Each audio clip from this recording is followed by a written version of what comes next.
there a way to, and here, you know, I don't want to be cynical, but we are a money channel, Joe. What should investors take away from this in terms of investments in the energy sector? Well, I listened to your comments, Joe, and this is reminiscent, first of all, of the electricity crisis that occurred in the western United States back in 2000 and 2001. So Brian is right. You're seeing ERCOT prices spike to 9,000. That's not sustainable. That's not something that's going to be moving forward.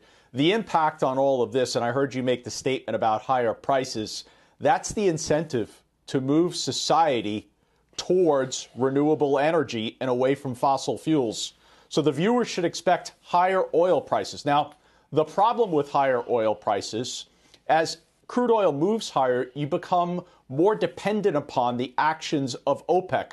So the opportunity for energy equities related to oil, Joe, I think that's kind of past.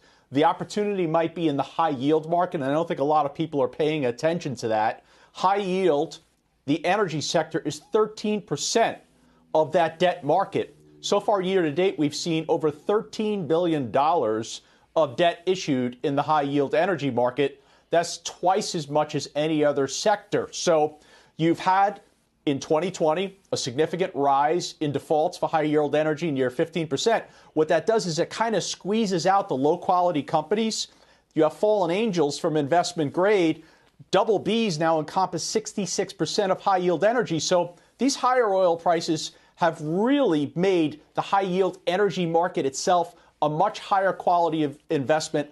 I would urge investors to look there, not at oil equities. More importantly, though, you have to look at natural gas equities. And I've been talking a lot about this. You think about short squeezes. When you look at some of these natural gas equity names, whether it's Range Resources, you're talking about short interest there, 15%. CNX, 12%, and I own CNX. EQT, 7%. So there is a very strong short interest in natural gas equities. The Appalachia region, there has been a very strong initiative to have capacity discipline and strengthen the balance sheets.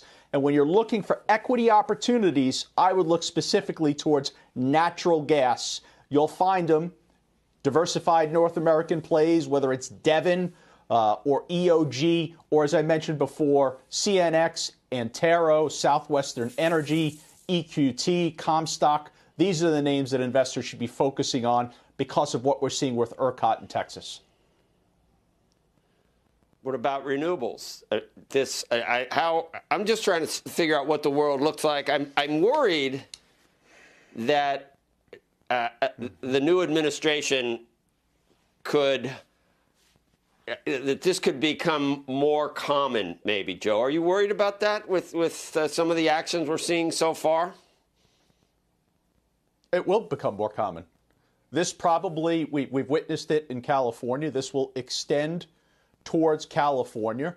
When you look at the structure of electricity providers in Texas, it is not a capacity provider structure. What do I mean by that?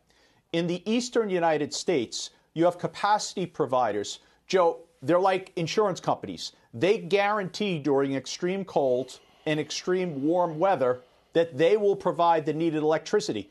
You don't have that in Texas. In Texas, you have an abundance of electricity providers, and what they're doing right now is they're all scrambling to find the needed electricity. So absolutely, this is going to be what the environment is going to look like over the next 3 to 5 years. And as you said, we're a money channel. We're oriented towards what's the investment. The investment needs to be that investors have to give consideration to allocating towards the opportunities that I've suggested. But we're moving towards renewables. That is unquestioned. That is going to happen. And that's going to lead towards higher pricing.